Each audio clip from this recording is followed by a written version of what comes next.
안녕하십니까, 레필입니다. 9월 4일이고요. 원자력 테마 보도록 하겠습니다. 어제 영상을 이제 제가 생략을 했죠. 그래서 개인 사정으로 좀 진행을 하지 못했고요. 오늘 해서 이제 함께 이틀 정도 데이터를 보도록 하겠습니다. 자, 전반적으로는 큰 움직임이 없었는데요. 올라가는 종목들은 계속 힘을 받고 있고, 조금 이제 횡보를 하는 종목들은 비슷하게 주가를 계속 유지를 하고 있습니다. 그래서 오늘까지는 아직 큰 변화는 없는 그런 상황이기 때문에 한번 천천히 살펴보겠습니다. 자, 그 전에 이제 증시에 대한 움직임을 잠깐 보면 코스피 오늘 이제 올라갔다 떨어졌다가를 좀 반복을 하면서 마지막에는 좀 반등을 시키면서 진행이 되었는데요. 일단 전반적으로 증시 분위기는 나쁘진 않았습니다. 3200포인트로 진행이 되고 있고요. 증시도 이제 수렴 구간을 거친 다음에 이제 추가적인 상승을 위한 다음 이제 테마가 필요합니다. 근데 그 다음 테마가 이제 조선이 될 수도 있고, 그 다음에 원전이 될 수도 있고, 혹은 뭐 반도체가 될 수도 있겠죠. 근데 확실히 최근에는 이 두 테마가 좀 관심을 많이 받고 있기 때문에 기대를 해볼 만하고요. 투자 수급을 보게 되었을 때는 외국인 투자자가 코스피에서 계속 이탈하는 분위기를 깨고 이제 3일 정도 바짝 또 매수를 해주고 있습니다. 1조 가까이가 들어왔고요. 이러한 외국인 투자자에 대한 매수세가 향후 계속 이어지는지도 살펴보도록 하겠습니다. 코스닥은 지금 1% 정도 반등을 했고요. 계속해서 횡보하는 움직임입니다. 지금 뭐 크게 코스피처럼 고점 라인을 엄청나게 크게 높이는 그런 힘이 있는 건 아닌데, 확실히 다음 상승을 위한 좀 이 가격대를 유지를 해주고 있고요. 코스닥도 지금 이제 외국인 투자자 3일 정도 매수를 하면서 바짝 지금 우리나라 증시에 코스피 그 외국인 투자자가 유입이 되고 있습니다. 해외 증시도 분위기가 괜찮았습니다. 나스닥 반등을 했고요. 마지막에 1% 가까이 올라갔고, 니케이도 1.5% 정도 반등하면서 오늘 상해 종합은 좀 떨어졌지만 니케이와 나스닥은 올라가는 분위기였습니다. 우리나라 원달러 환율은 1394원으로 비슷한 자리 유지하고 있습니다. 그래서 점점 이제 저점 라인 높여가는 추세 아직 이어가고 있고요. 하지만 이제 미국의 금리 인하가 시작될 수 있는 시기이기 때문에 원달러가 마냥 계속 올라갈 것 같지는 않습니다. 그래서 적절한 라인에서 좀 이제 굳히기를 들어가지 않을까 싶고, 이런 수준이 아마 뉴노멀이 되지 않을까.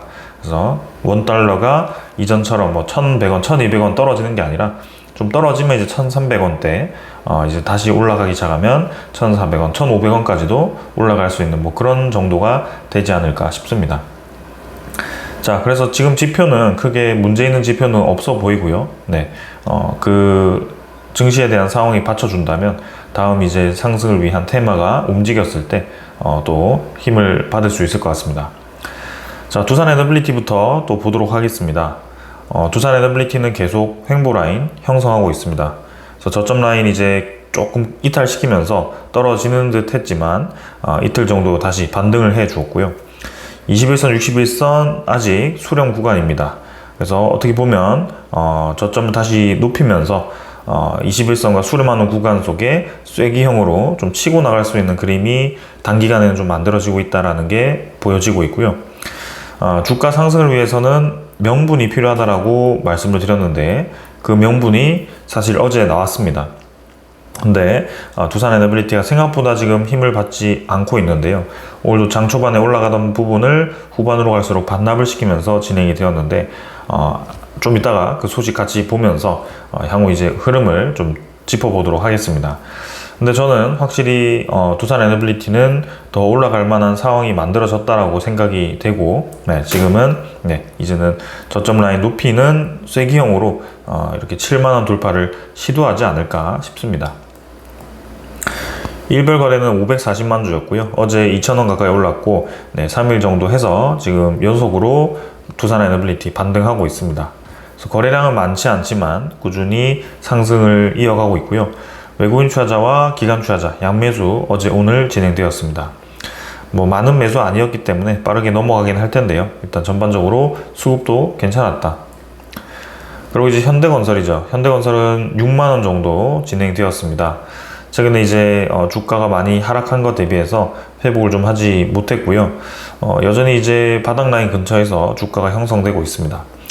목표 주가도 조금 떨어지긴 했지만 결국에는 현재 주가 대비해서 한 50% 정도의 상승 여력이 있는 목표 주가이기 때문에 충분히 저는 현대건설 괜찮다고 보여집니다. 그래서 오히려 주가가 지금 떨어져 있는 이 상황이 지금 좋은 기회가 될 수 있다고 생각이 되고요. 아직 21선을 돌파하지 못했기 때문에 수렴 구간을 형성해서 21선을 돌파하는 그 시기가 아마 현대건설이 이제 다시 올라갈 수 있는 신호가 되지 않을까 싶습니다. 계속 살펴보겠습니다. 그래서 일단 6일 정도 연속으로 내렸고요. 큰 반등 없이 계속 조금 떨어지는 형상이긴 합니다. 금융투자 위주로의 매수가 이어지고 있지만 기관 투자자는 꾸준히 매도를 하고 있고요. 외국인 투자자도 좀 매도를 하면서 양매도가 좀 진행이 되었습니다. 한전 KPS도 어제 오늘 움직임 괜찮았고요. 3일 정도 반등했습니다.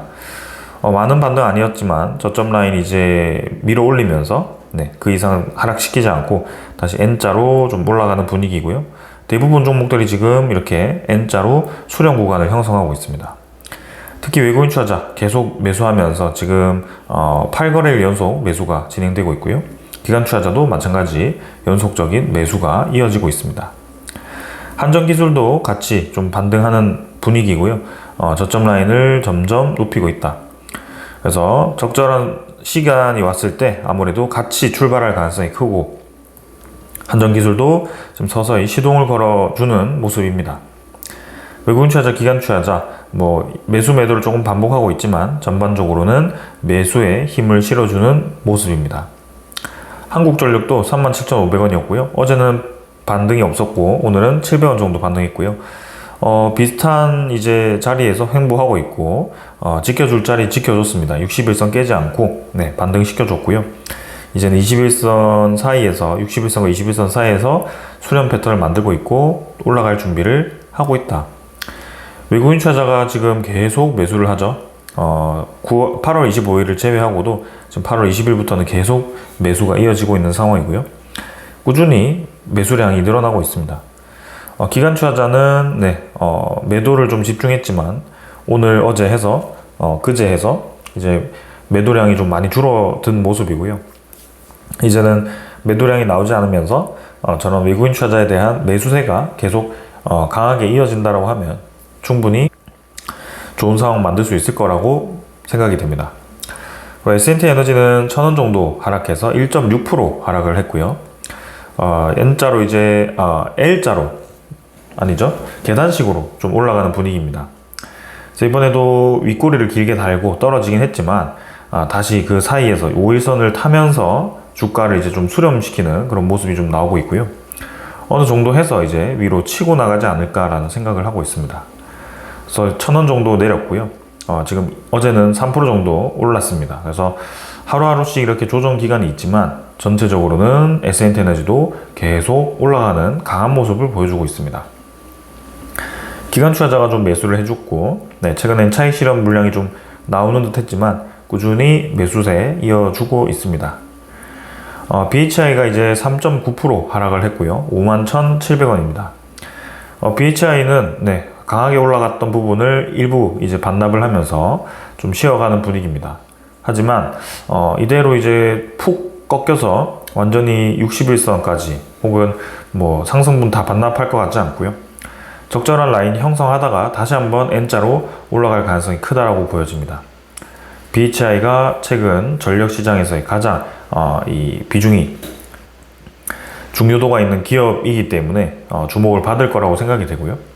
수주잔고도 수조원에 달하고 계속해서 이제 매출로 발생시킬 수 있는 그 영향이 이어진다면 좋아질 것 같습니다. 자, 그래서 거래량은 100만 주 정도 진행되었고 한 4일 정도 빠졌는데요. 계속 이 힘을 유지할지 지켜보겠습니다. 그 다음은 성광밴드고요. 성광밴드는 저점 라인 한번 깊게 찍고 나서 바로 이제 튕겨 나가기 시작했습니다. 확실히 이제 LNG 관련된 테마도 같이 엮여있는 종목들이 강하게 움직이는 것 같고요. 성광밴드도 지금 전 고점까지 주가가 도달을 했습니다. 그래서 계속 주가가 반등을 하고 있고, 지금 오늘로써 성강밴드는 어제 잠깐 조정한 거 제외하고는 거의 뭐 8월 말부터 해서 계속 올라가고 있다. 그래서 이렇게 올라가는 이유가 분명히 있을 거고요. 수급도 보면 지금 기관 투자자가 특히 많이 매수를 해주고 있습니다. 그래서 어제도 42,000주, 오늘도 27,000주 매수를 했고요. 금융투자, 그 다음에 사모펀드가 계속 매수를 해주고 있습니다. 외국인 투자자도 매수를 이어가고 있고요. 그래서 확실히 외국인 투자자가 많은 매집을 한 종목이기도 하고, 네, 그 기관 투자자도 최근에 많은 매수를 하고 있기 때문에 꾸준히 올라가는 아주 좋은 기업이다라고 보시면 되겠습니다. 그 다음 태용이고요. 태용은 950원 하락해서 2.5% 하락했습니다. 어제는 1050원 올랐고요. 그래서 이틀 정도 반짝 반등했다가 오늘 좀 조정을 받았습니다. 차트로 보게 되면 쌍바닥을 다지고 올라가는 듯 합니다. 그래서 61선을 깨지 않고 다시 밀어 올리는 분위기고요. 근데 이제 21선의 저항을 좀 받고 있습니다. 굉장히 이제 모양이 인위적으로 좀 만들어진다는 생각이 좀 들고요. 여기서 이제 주가를 더 관리를 한다라고 한다면 21선과 61선이 모일 때쯤, 그죠? 수렴 구간을 형성하는 그 구간에서 돌파를 강하게 시도할 가능성이 있습니다. 그럼 그 돌파가 뭐냐? 어떠한 명분이 주어져야 될 텐데, 태용 같은 경우는 지금 세계 최대 해상 풍력의 플랜지 계약을 앞두고 있고요. 그 다음에 SMR에 대해서 추가 계약을 앞두고 있습니다. 그래서 그런 주가를 상승시키기 위한 소스가 충분한 기업이다라고 생각이 되고요. 이렇게 뜬금없이 중간중간에 탁탁 주가가 올라가다가 떨어지는 이 움직임 자체가 인위적이다라고 보여집니다. 적절한 라인에 주가가 튕겨나갈 가능성이 높다라고 보여지고요. 주목해볼만 합니다. 기관 투자자 오늘은 매도했지만 어제 매수했고요. 엊그제도 매수하면서 최근에 투신과 사모펀드가 조금씩 매수를 해주고 있습니다. 외국인 투자자는 큰 매수를 계속 이어가지 않고 매수 매도 반복하고 있는데요. 네, 태용 같은 경우는 주목해볼 만한 기업이거든요. 그래서 계속 보겠습니다. 자, 그리고 우진인도 이제 계측 기업, 계속 강한 모습이죠. 그래서 또 똑같은 자리에서 윗꼬리를 달았습니다. 2% 정도 올랐고요. 11,400원. 자, 이제 이 라인을 돌파를 할 수 있을 것이냐, 이게 중요해 보입니다. 61선, 21선 횡보 라인에서 수렴 구간 만들었고요. 이제 치고 나가는 그림 나오게 된다면 우진 같은 경우도 상당히 강하게 올라갈 거다. 그 근거 중에 하나가 지금 외국인 투자자가 정말 많이 매수하고 있습니다. 8월 12일, 아니죠? 그 이전부터 해서 외국인 투자자가 상당히 이 우진에 대해서 매집을 빠르게 하고 있고요. 상장 주식수가 적기 때문에 지금 우진 같은 경우는 10%를 넘어서 이제 15%를 향해 가고 있습니다. 그만큼 지금 외국인 투자자가 이 우진이라는 기업에 대해서 많은 관심을 두고 있는 것 같고요. 향후 어떻게 흐름이 이어지는지 계속 보도록 하겠습니다. 자, 이렇게 이제 관련 종목들 설명을 드렸고요. 아직 출발하지 않은 종목들에 대해서 이제 출발할 수 있는 명분이 주어질 것 같다. 그거를 이제 하나씩 소식을 짚으면서 보도록 하겠습니다. 자, 먼저 전해드릴 소식은 어제 나왔던 소식입니다.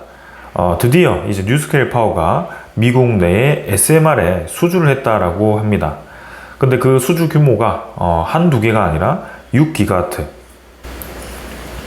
6기가와트면 77메가와트 기준으로 72모듈, 두산 에너빌리티 연간 약 20모듈 생산할 수 있는데, 지금 72개면 3년 동안에 풀 캐파를 돌려야 되는 그런 상황입니다. 근데 두산 에너빌리티가 지금 20개 생산하는 게 아니죠. SMR 기계 공장을 넓히고 있습니다. 아직 근데 생산 라인을 확충하는 그런 단계이고, 이 규모를 봤을 때 두산 에너빌리티도 어떻게 보면 연 20개가 아니라 더 늘려야 될 수도 있을 것 같습니다. 그래서 지금 뉴스케일 파워만 72개이기 때문에 상당히 큰 시장이 열렸다라고 볼 수 있고요. 두산 에너빌리티, 삼성물산, GS에너지 수주가 기대된다라고 하지만 그 내용물, 기자재 같은 경우는 두산 에너빌리티가 독점을 할 가능성이 높습니다. 자, 그래서 지금 미국 테네시 밸리 당국과 엔트라원 에너지는 이제 미국 남동부 7개 주에 뉴스케일사의 SMR 총 6기가와트를 건설하는 계약을 체결했다. 그래서 SMR이 본격적으로 이제 도입이 된다는 것을 알 수가 있었습니다. 그동안 뭐 테라파워, 그 다음에 BWRX, BWXT죠. 그리고 뭐 홀텍 이런 기업들이 엑스에너지 계속 언급이 되었는데 뉴스케일 파워가 사실 인증을 받았고 그 가장 앞서 있는 그죠 SMR인데 바로 적용이 가능한, 근데 이제 계약이 없어서 굉장히 우려스러웠습니다. 근데 그게 이제 해소가 되는 그런 상황이 만들어졌고요. 6기가와트면 지금 두산 에너빌리티에 들어오는 그 기자재 규모만 하더라도 정말 이제 많은 규모입니다. 이번에 6천억 정도가 아마 SMR 6기에 대한 규모다라고 보시면 될 것 같은데요.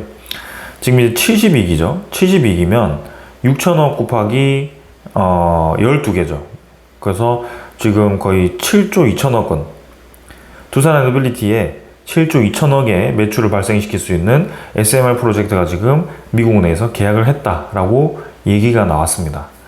매년 이제 정말 2조 3조씩 지금 꽉꽉 차서 들어갈 수밖에 없는 그런 상황인 것 같고요. 두산 에너빌리티가 연 20개 제작한다라고 했을 때 지금 매년 2조 정도는 SMR 매출이 발생할 가능성이 높습니다. 그래서 이게 지금 거의 3, 4년치의 일감이 한 방에 나온 것이다 라고 보시면 될 것 같고요. 두산 에너빌리티와 아직 계약을 하진 않았지만 저 계약이 이제 순차적으로 진행되면서 향후 꾸준히 물량이 발생할 것 같습니다. 자, 그리고 이제 두산 에너빌리티 뿐만이 아니죠. 두산 에너빌리티와 SMR 관련된 협력을 하거나 그리고 SMR을 이제 진출할 수 있는 그런 기업들 같이 눈여겨봐야 될 것 같고요. 당장 뉴스케일 파워 하나로 두산 에너빌리티 공장이 지금 3, 4년 동안 꽉 찼다라고 하면 캐파가 부족하죠. 그래서 SMR을 생산할 수 있는 기업들이 이제 절실해지는 그런 상황이 올 겁니다. 그렇다고 두산 에너빌리티가 지금 뭐 연 20개를 갑자기 40개로 늘리겠다라고 한다면 그 비용이 만만치 않거든요. 그래서 지금도 두산 에너빌리티는 지금 공장을 증설하고 있는 상황이고 수천억을 쏟아 부어서 증설해야만이 이제 20개씩 만들 수 있는 공장이 만들어집니다. 근데 아직 그 공장이 완공되지는 않았을 겁니다. 아마 한 두 개 정도 라인 정도가 지금 깔려 있을 거고요. 총 아마 대여섯 개 정도의 라인을 깔 거고 그게 이제 향후 어떻게 될지 봐야 됩니다. 자, 그리고 핵심은 또 하나 더 있죠. 우리나라가 국책과제로 지금 추진하고 있는 것이 지금 제작 납기가 15개월에서 3개월로 단축시키는 그 국책과제를 이제 시행할 겁니다. 뭐 한 방에 줄지는 않겠지만 그래도 이제 뭐 용접 기술이라든지 뭐 그런 여러 가지 단조를 만드는 기술을 개선해서 이 제작 계열을 줄인다고 한다면 그 자체로 또 이제 두산 에너빌리티도 캐파가 자연스럽게 늘어나는 것이고요. 이렇게 이 단순히 그냥 제작 기간이 5분의 1로 줄어든다고 했을 때는 캐파가 뭐 5배로 증가하는 거죠. 그래서 두산 에너빌리티가 20개 한다고 했을 때 5배 되면 100개씩 이제 나중에는 할 수 있는 그런 상황이 되기 때문에 정말 파운드리로서의 역할을 할 수 있는 그런 상황이 될 겁니다. 그래서 주목해 볼 만하다. 자, 그래서 주가가 사실 더 올라가야 될 것 같은데요. 네, 힘을 좀 못 받았던 것 같고 뉴스케일 파워는 우리가 기대했던 것보다 더 많은 지금 수주를 했기 때문에 네, 상당히 긍정적이다. 자, 그리고 이제 국가적으로는 지금 한미 원자력 협정 개정을 시도를 하고 있습니다. 그래서 지금 아직 그 본격적인 미국과 논의를 하고 있는 건 아니지만 이제 우리나라도 그 핵 재처리에 대해서 지금 이 제안을 할 것으로 보여집니다. 자, 그래서 목표가 우라늄 농축 재처리 허용 정도를 일본 수준까지 끌어올리겠다. 이게 뭐가 중요하냐면 이렇게 재처리를 할 수 있게 되면 우리나라도 핵 폐기물을 재처리를 해서 더 축소시킬 수 있고요. 그 축소시키게 되면 방패장도 이제 더 많은 용량의 이 폐기물을 좁은 공간에 이제 보관할 수 있기 때문에 우리가 우려하는 그런 상황이 좀 덜해질 수 있다라고 생각이 됩니다. 그래서 중요한 상황인 것 같고요. 그리고 미국과 이제 향후 우리나라의 이 미국 진출, 그 다음에 웨스팅하우스와 이제 어떻게 할 건지 그런 비즈니스에 대해서 계속 협력을 하고 있겠죠. 그래서 저 내용 추가로 해서 향후 이제 웨스팅하우스와 어떤 형식으로 진입을 하게 될 건지, 이제는 대형 원전에 대한 시장도 굉장히 크기 때문에, 왜냐하면 2030년까지 10기 건설한다고 했기 때문에 그 10기, 지금 두산에너빌리티를 비롯해서 우리나라 다 받게 되면 두산에너빌리티 AP 1400 기준으로 했을 때, 아니죠, 지금 체코 AP 1000 기준으로 했을 때, APR이죠. 네. APR 1000 기준으로 했을 때 우리 기자재만 하더라도 2조, 3조였습니다. 근데 이제 웨스팅하우스로 들어갔을 때는 그래도 이제 한 5천억 정도는 받아오지 않을까 싶고요. 두산에너빌리티가. 그렇게 돼도 이제 10개라고 한다면 벌써 5조입니다. 그래서 아까 SMR 7조, 대형 원전 5조 하면 벌써 원전만 지금 10조 가까이가 되는 것이기 때문에, 여기서 이제 우리나라가 뭐 베트남이라든지 그런 이 국가에서 신규 원전을 또 하게 되거나, 그 다음에 국내 원전 건설에 또 투입이 되거나 하면 정말 이제 뭐 10조가 아니라 20조까지도 원전에서만 매출이 발생할 수 있다. 그리고 이제 가스터빈과 풍력 관련해서도 지금 두산에너빌리티가 하고 있고, 아까 그 소개드린 기업들도 한전과 뭐 우진 이런 기업들 제외하고는 사실 LNG도 같이 연관이 있기 때문에 그 LNG 터빈에 대해서도 우리가 주목해 볼 만하다. LNG 관련된 그 HRSG도 BHI가 지금 주목을 많이 받고 있고요. 기대해 볼 만합니다. 자, 베트남으로 가서 지금 자국 1호 원자력 발전소를 2030년에서 2035년에 가동하겠다라고 얘기를 했습니다. 2030년에서 2035년이면 지금 짧은 기간이 아닙니다. 우리 지금 2025년이죠. 2025년 9월입니다. 조금 있으면 2026년인데요. 2026년에 착공한다라고 해도 대형 원전 아무리 빨리 지어도 7, 8년 아주 타이트하게 잡아서 그렇습니다. 그러면 이제 벌써 2033년 4년이 되고요. 그때 이제 지어야 됩니다. 그래서 이 닌투원 원전을 최근에 우리나라와 협의를 좀 하고 있고, 조속히 착공을 나설 것을 지시를 했다고 합니다. 빨리 계약하라는 거죠. 그래서 지금 닌투원 원전 우리나라가 따낼 수 있을지 기대를 해봐야 될 것 같고요. 그래도 이제 중국, 러시아, 프랑스 다 들어와 있기 때문에 우리나라가 뭐 확률이 좀 높을 수는 있겠지만 아직 확신하기는 어려운 상황입니다. 카자흐스탄도 결국에는 러시아로 가버렸죠. 그래서 이런 부분이 이제 아시아 시장에서 우리나라가 원전 사업을 따내기가 어려운 부분이 아닌가 싶습니다. 자, 그리고 한수원과 이제 DL그룹이 노르웨이의 지금 파트너로 있고요. 그 노르웨이가 ISMR의 프로젝트의 환경 영향 절차, 평가 절차를 개시를 했습니다. 그래서 이제 노르웨이에서도 이제 ISMR 도입을 위한 준비를 본격적으로 하고 있고, 루마니아에서는 이제 설비 개선 그 프로젝트죠. 2조 8천억 원짜리 프로젝트인데 그거를 착공에 들어갔습니다. 그래서 차곡차곡 지금 전 세계적으로 지금 원전 프로젝트가 잘 진행되고 있고요. 이제는 전력에 대한 시장이 워낙 커졌고 그 중요도가 커졌기 때문에 하나 둘씩 대형 프로젝트들이 발표가 되는 것 같습니다. 자, SMR이 지금 핵심인 것 같고요. 두산에너빌리티 오늘 지지부진했지만 SMR 지금 거의 수주만 7조 가까이를 할 수 있는 기회가 왔습니다.